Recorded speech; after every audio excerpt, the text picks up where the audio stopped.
There's a peculiar thing about trading the market will go on telling you the truth long before you're ready to hear it. And today, I want to talk about those truths. The quiet ones, the hidden ones, the ones most traders don't even know they're ignoring. Before we dive in, it ties neatly to something I mentioned in the previous video on small tweaks, big results. Because the whole game turns on tiny shifts in how you read the tape, how you read yourself, and how you behave when money's on the line. Now, you've probably heard 1,000 traders talk about price levels, support, resistance, pivot points, all the usual fixtures. But the 3 levels I'm talking about today aren't printed on the chart in bold type. They're tucked under the surface, shaping every move you make. And if you can't see them clearly, then you're walking into every trade half blind. Tell me, have you ever entered a position and felt something was off, even though the pattern looked fine? The first level is the most dangerous one, because it tricks the inexperienced trader into thinking he's seeing opportunity when all he's really seeing is noise. It's the level where the market is probing, testing whether there's real conviction behind the moves. Most people don't understand this. They look at a breakout and they want to believe it. They want the market to agree with their hopes. But markets don't operate on hope. They operate on pressure, supply, demand. When a stock pokes its head above resistance, but the volume is thin, the push is weak, and the tape feels sleepy, that's not a signal. It's a warning.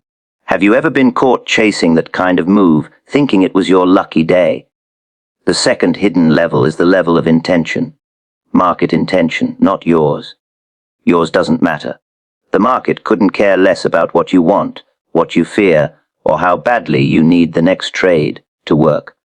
What matters is whether the stronger hand is accumulating or distributing, whether the footprints are showing up in the order flow, whether the price is being nudged to attract attention or being moved with purpose. And unless you read that correctly, you might as well be tossing darts. Sometimes I used to sit back and ask myself, why is this thing moving now? Who's behind it? What are they trying to accomplish? Do you ever ask yourself that when a move starts too clean or too quiet, the third level is the level inside you, the one few traders want to inspect? It's built from your habits, your blind spots, your willingness to act decisively or freeze at the moment decisions matter most. It's where your money mindset shows its true shape. You can have the best chart in the world, the finest plan, the sharpest entry. But if your internal level is off, if you hesitate, or jump too fast, or let greed shove you forward, you're playing a crooked game with yourself. That's the level where most traders lose without even knowing why. Let me ask you, have you ever looked back at a losing trade and realized the chart didn't beat you, your own hesitation did? These levels work together. They're not separate floors you climb like a staircase. They overlap, influence each other, blur into one another the way a seasoned operator blends tape, reading with gut instinct and discipline. You can't understand the market's probing without understanding your own tendency to misread the probe. You can't grasp market intention if your own intentions, your hopes and fears, are louder than the tape. And you can't fix your internal level without first seeing how market behavior exposes every weakness you try to hide. And tell me honestly, has the market ever shown you a weakness you didn't know you had? When you understand these levels, trades stop feeling random. They stop feeling like bets and start feeling like decisions rooted in logic, patience, and probability. Trading becomes less about chasing action and more about watching behavior. And behavior, price behavior, volume behavior, trader behavior, is the real blueprint. The chart is only the map. The market is the terrain, and the trader is the traveler. You wouldn't cross a strange land without preparation, would you? Now, earlier I mentioned intention. Let's go deeper. When a stock is under accumulation, it behaves differently. The pullbacks feel controlled. The dips get bought quickly. The tape has a quiet firmness, as if someone steady is waiting below with open hands. But during distribution, the stock gets slippery. Rallies look good but don't last.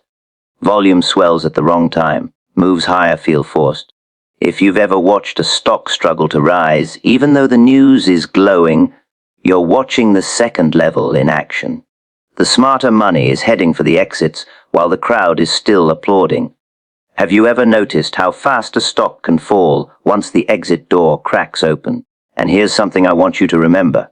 These hidden levels often reveal themselves through very small signs, tiny inconsistencies, hesitations, shifts in tempo. And that ties right back to what we discussed in that previous video about small tweaks producing big results. You don't need massive changes in behavior to align with the deeper levels of the market. You need attention. You need awareness. You need discipline to act when the signs are subtle. How often do you overlook the small clues because you're waiting for a giant neon signal that never comes? Let's return to the internal level again, because this is where most traders stumble. You can't build wealth in this business if your internal state is fragile. That doesn't mean being fearless. Fear keeps you alert. What you need is steadiness, consistency, a willingness to protect your capital before you try to grow it. Every day, I watched traders blow themselves up not because the market was unfair to them, but because they weren't honest with themselves. They sized up too big. They traded when they should have rested. They let one loss turn into 3. Do you recognize that pattern in yourself sometimes? Your internal level determines how you see the other two. When your mindset is calm, you read the tape correctly. When your mindset is desperate, you see only what you want to see. This is why I always said the big money is made by sitting, waiting for the market to show its hand. You don't force clarity. You wait for it to emerge. But waiting is hard when your internal level is shaky. It takes patience to let the probing finish. It takes humility to admit the market has no intention of doing what you hoped for. Ever catch yourself trying to outsmart the market instead of listening to it? When traders first come into this business, they tend to believe the price pattern alone tells the story. They look at triangles, flags, channels, breakouts, and think the picture is the whole truth. But the real story sits behind the movement, not in the movement's shape. That's the idea behind this keynote intention in price action matters more than the pattern itself. The market isn't just drawing lines for your analysis. It's revealing behavior, purpose, sometimes faint, sometimes bold. And if you understand that purpose, you understand the trade. If you don't, you're just guessing at shadows. Every chart, every candle, every spike is a message from the stronger hands who actually move the market. They're the ones who create the footprints. Everyone else is reacting to them, sometimes knowingly, most of the time blindly. When you view patterns as static shapes, you're treating the market like a textbook diagram. But the market isn't a diagram. It's a living, breathing auction where someone is trying to accomplish something at every moment. The question is, what are they trying to do? Price intention is the force behind the move. It's the why beneath the what. When you see a breakout, the shape says price is pushing higher, but the intention tells you whether someone is genuinely pushing or whether the market is merely stretching to see who bites.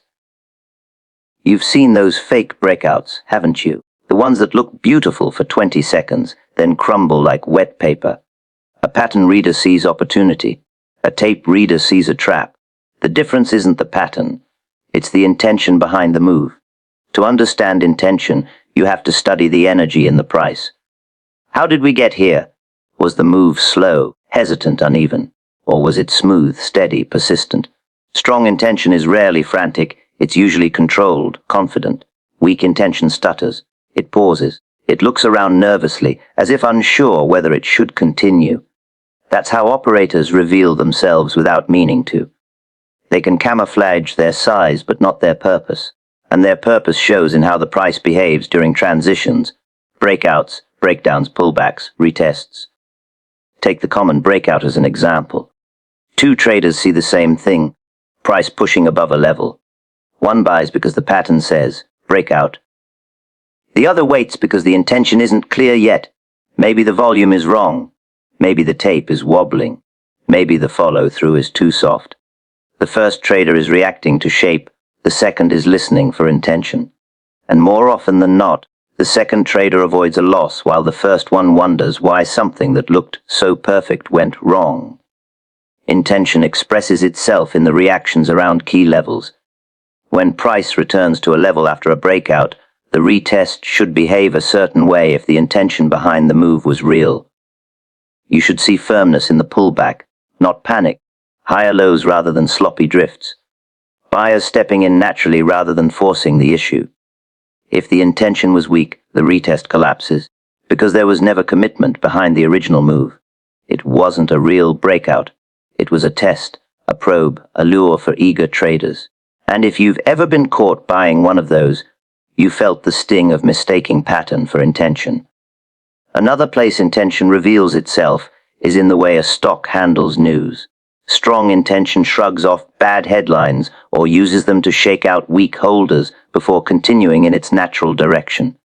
Weak intention collapses at the first sign of pressure. A trader focused on patterns alone might think the pullback is just another dip to buy. But a trader reading intention notices the shift in character. The market behaves differently when there's someone behind it and when there isn't. You can almost feel the spine of the move, whether it's stiff or weak. Think about accumulation. Accumulation doesn't show up as a neat little pattern forming quietly on the chart. It shows up in how the price behaves across days and weeks. It climbs without excitement, dips without fear, inches upward with an almost sleepy consistency. This is intention at work. Someone is building a position, and they don't need fireworks to do it. Meanwhile, distribution, which often forms the same patterns on the surface, has a completely different feel. The price gets jittery. Rallies fail faster. Volume shows up at odd moments.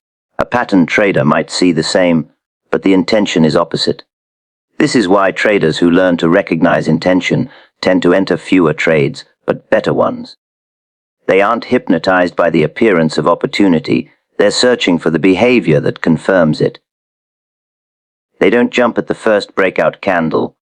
They wait to see if the breakout carries conviction. They don't chase every dip. They wait for the right kind of dip, the one that shows strength underneath. They don't trust every pattern. They trust the market's underlying motive. To sense intention, you have to slow down. Watch the structure develop. Notice how price behaves on the way to the level, not just at the level. Study the rhythm. Fast, slow, choppy, smooth. Listen to the language of the tape. Hesitation, acceleration, absorption, rejection. Over time, these behaviors start to look less like random motion and more like a conversation between the market and those who can hear what it's saying. And yes, it really is a conversation because the market speaks long before it acts. It reveals intention before it reveals price. Most traders don't catch these signals because they're busy chasing shapes, drawing lines, waiting for their favorite pattern to appear like a lucky charm. But the market doesn't reward lucky charms. It rewards understanding. And to understand a market, you must understand what it's trying to achieve at any given moment. That's the essence of intention. It's not mystical, not magical, just the natural footprint of purpose. Price doesn't drift for no reason. It doesn't reverse for no reason. It doesn't break out, stall, accelerate, or collapse for no reason. There's always intention behind it, visible if you know how to read it.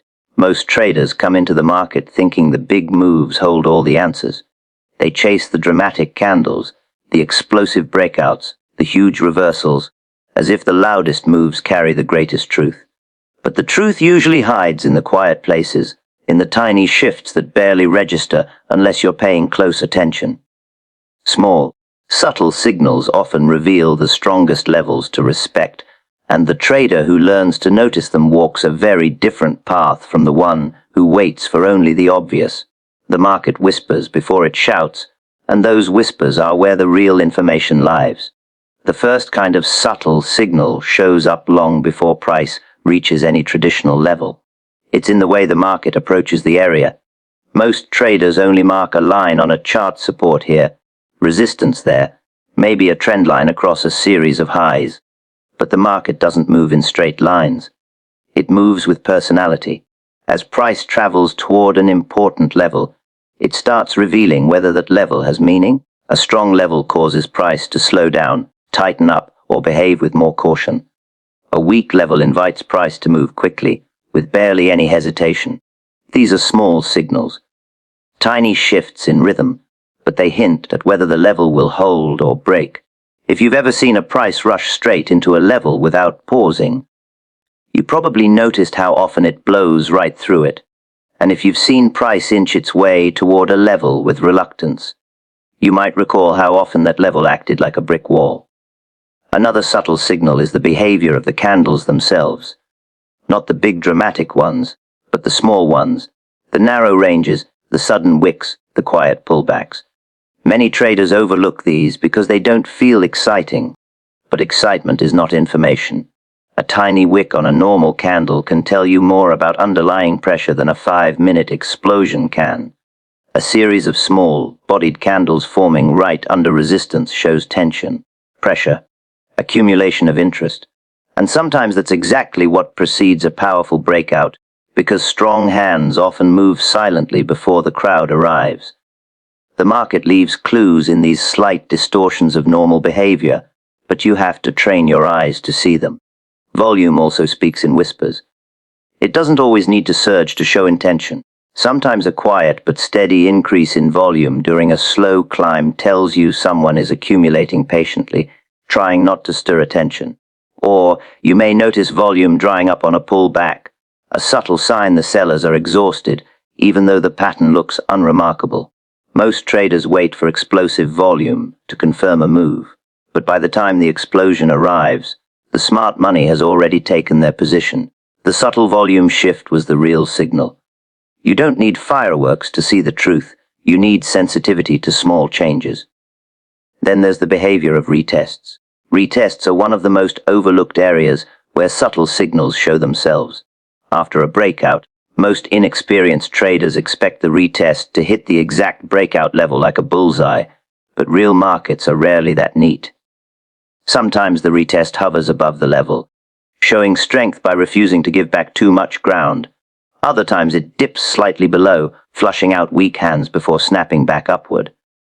These fine movements, an extra tick here, a shallow dip there, often tell you more about the market's intention than the breakout itself. It's not the shape of the pattern that matters, it's the character of the retest. Strong levels reveal themselves through these tiny details. Subtle signals also appear in the timing of moves. When price reaches a level and immediately reverses, that's obvious, but when price touches a level, hesitates, tests it again, pulls back slightly, then tests it a third time with increasing speed, that sequence contains vital information. Timing shows you the battle between opposing forces. It's rarely dramatic. It's usually quiet, almost rhythmic, like watching someone knock on a door before pushing it open. The tempo of these attempts tells you when a level is weakening or strengthening, but you have to watch closely because the difference between a failed breakout and a successful one might be no more than a few extra seconds of hesitation. Another subtle signal comes from the behavior of correlated assets or markets. When two related instruments usually move together and one begins creeping ahead while the other lags, that divergence is a whisper of changing conditions. It might not show up as a clean pattern on your chart, but it's information. If a sector ETF holds firm while a leading stock dips slightly into support, that dip might not be true weakness, it might be a temporary imbalance. Conversely, if the ETF shows strength, but the individual stock repeatedly refuses to bounce, that refusal is a subtle warning. You don't need a formal divergence indicator to notice this. You just need awareness. One of the most powerful small signals is the speed of rejection. When price hits a level and is immediately pushed back with hardly a moment's pause, that's strong information. But what if the rejection is only half-hearted? What if price dips below a level and just drifts? These differences look small, but they're meaningful. Strong rejection shows conviction. Weak rejection shows uncertainty, and uncertainty tells you the level may not be as strong as it appears. The deeper truth behind all of this is that markets reveal themselves in tiny ways long before the major moves happen. But most traders are trained to look only for the big things, big candles, big patterns, big volume spikes. They miss the clues because they're waiting for confirmation that only arrives after the real opportunity has already passed. The subtle signals don't shout. They murmur. They hint. They nudge. And if you can learn to detect those nudges, you start seeing levels not as flat lines on a chart, but as living zones shaped by pressure, intention, and behavior. The trader mindset is one of the most underestimated forces in the market. Everyone talks about strategy, entry signals, chart patterns, but very few discuss how your internal level, your habits, impulses, fears, and reactions, shapes every decision you make. And it does shape them, even when you don't notice. Most traders assume they're thinking logically, acting rationally, following their plan. But if you look closely at your biggest mistakes, you'll see they didn't start on the chart. They started inside you. The internal level is always present, quiet but powerful, influencing every trade, for better or worse. You can take two traders, give them the same chart, the same setup, the same rules, and their results will be completely different. Why? Because the chart is only half the equation. The trader is the other half. One trader sees a breakout and thinks, "This looks good, but I'll wait for confirmation."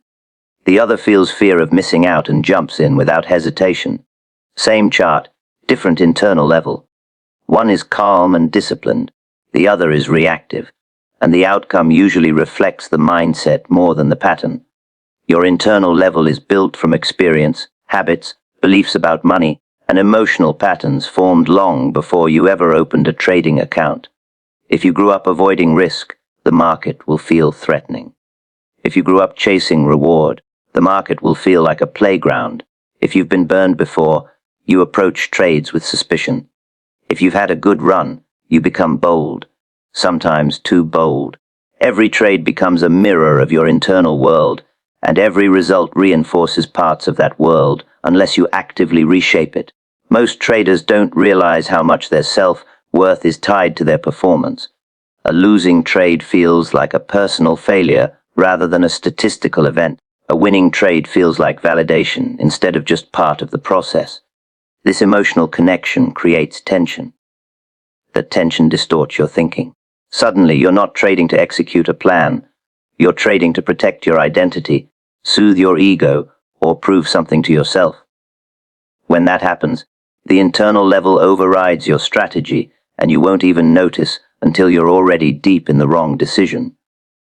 The internal level also controls your risk tolerance. Some traders size too big because they want fast progress. Others size too small because they're afraid of losing. Neither extreme is healthy. Both come from emotional imbalance. An optimal internal level sees risk neutrally, not as danger, not as opportunity, just as a cost of doing business. But reaching that neutrality is one of the hardest things in trading, because it requires confronting your relationship with money. How money makes you feel, how losing it affects you, how winning it changes your behavior. These aren't topics traders like discussing, but they matter more than any indicator. Then there's the issue of patience. Patience seems like a simple skill, but in trading it's a psychological battlefield. When you wait for the right setup, you're battling your desire for action, your urge to do something, your discomfort with stillness. Most traders don't lose because they picked the wrong trade. They lose because they took a trade when they weren't supposed to. Acting too soon or too often is a symptom of an internal level that's unsettled.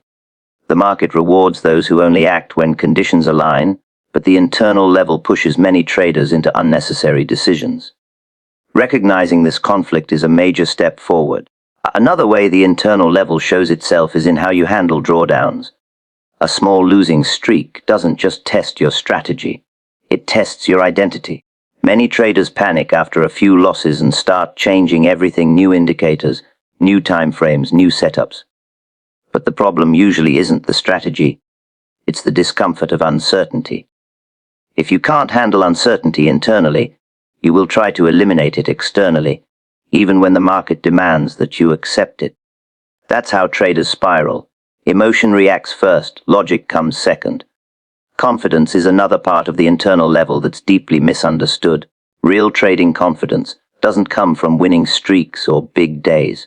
It comes from trust in your process, trust in your risk management, and trust in your ability to handle whatever the market gives you. Most traders try to build confidence through outcomes, but outcomes fluctuate. Processes don't. So when you base confidence on results, your internal level becomes unstable. High when you win, low when you lose, and all the while your decision-making becomes inconsistent. The internal level even influences how you see the chart. Two traders might look at the same candle, but one sees opportunity while the other sees danger. This isn't because the chart changed. It's because the internal filter changed the interpretation. Fear highlights threats. Greed highlights possibilities. Anxiety distorts neutral information into something personal. When you understand that the chart is objective, but your perception is not, you begin to realize how much of trading is internal rather than external. Once you start observing these internal dynamics, you see that your mindset operates in cycles. After a win, you might gain confidence, sometimes too much. After a loss, you might become cautious, sometimes too much. This cycle repeats unless you intervene. The internal level must become steady, not swayed by the last trade. The market rewards emotional neutrality, not emotional reaction. But neutrality doesn't come naturally. It takes awareness, repetition, and the willingness to study your own behavior with the same intensity you study the charts. One of the most revealing moments in trading is when you realize you knew what you should have done, but you didn't do it. This gap, the space between knowing and doing, is entirely internal. It has nothing to do with charts or indicators. It's the internal level pulling you away from discipline. Maybe it's impatience, maybe it's fear, maybe it's excitement, maybe it's frustration. Whatever the reason, the chart didn't beat you. Your mindset did. And that's the truth many traders avoid facing, because it means the responsibility sits squarely with them. Consistency in behavior outranks the search for perfect setups, and the longer you stay in the trading game, the more obvious this becomes. In the beginning, most traders fall in love with the idea that somewhere out there is the flawless entry signal, the magic pattern, the one strategy that never fails. They dig through indicators, watch hours of tutorials, try dozens of systems, all in pursuit of something that removes uncertainty. But the truth is, uncertainty never disappears. What does disappear, quietly, steadily, is your account balance if your behavior is inconsistent. A mediocre setup with disciplined execution usually outperforms an excellent setup handled poorly. That's the part many traders never internalize. You can take the most structurally sound setup, a breakout with volume, a retest with confirmation, a clearly defined trend, and still lose money if your behavior fluctuates. Entering too early, exiting too late, hesitating on entries, abandoning stops, chasing candles, these tiny behavioral shifts ruin the outcome long before the market gets a chance to decide. When your behavior is inconsistent, the best strategy becomes useless, because you're not applying it the way it was meant to be applied. You're improvising, reacting, guessing, and the market isn't kind to guesses. Consistency means you do the same thing under similar conditions, over and over, without letting emotions bend the rules. But emotional bending is what most traders struggle with, because trading brings out every psychological pressure point. Fear, greed, impatience, frustration. These states push you into inconsistency. Maybe you cut winners too early, because you fear losing the profit. Maybe you hold losers too long, because you can't accept being wrong. Maybe you skip good setups after a losing streak, because you've lost confidence. Maybe you overtrade after a winning streak, because you feel invincible. All of these are behavioral inconsistencies, and each one damages the long-term trajectory far more than a single bad setup ever could. The irony is that most traders spend 90% of their time searching for the next, best setup and only 10% improving their behavior. The winners do the opposite. They pick a simple framework, learn its strengths and limitations, and then focus on becoming consistent in applying it. They know a strategy doesn't need to be perfect. It needs to be executed the same way every time. Consistency turns average edges into powerful ones because repetition smooths out randomness. Inconsistency, on the other hand, magnifies randomness. When you change your rules mid-trade or mid-week, you're essentially gambling with a different identity each time. Consistency is also tied to patience. The market doesn't pay you for activity, it pays you for waiting until your criteria line up. But waiting is difficult when your internal state is unsettled. You may feel pressure to take a trade simply because the market is moving. You may feel anxious when nothing aligns with your plan. This is where behavior matters more than strategy. You can know exactly what your ideal setup looks like, but if you lack the patience to wait for it, that knowledge becomes irrelevant. The market exposes your behavior faster than it exposes your analysis. Another part of behavioral consistency is risk management. You might have a clear rule for position sizing, but do you apply it in every trade? Or do you size up on the setups you feel confident about and size down when you're scared? This selective application seems harmless, but it destroys the mathematical foundation of your system. The big winning trades get small size, the mediocre ones get big size, and the entire edge gets flipped. Consistency in risk management is what keeps your account afloat long enough to benefit from the positive expectancy of your trades. Without it, the long-term edge collapses. Consistency also affects how you record and review trades. Some traders journal only after big losses or big wins. Others journal when they feel motivated.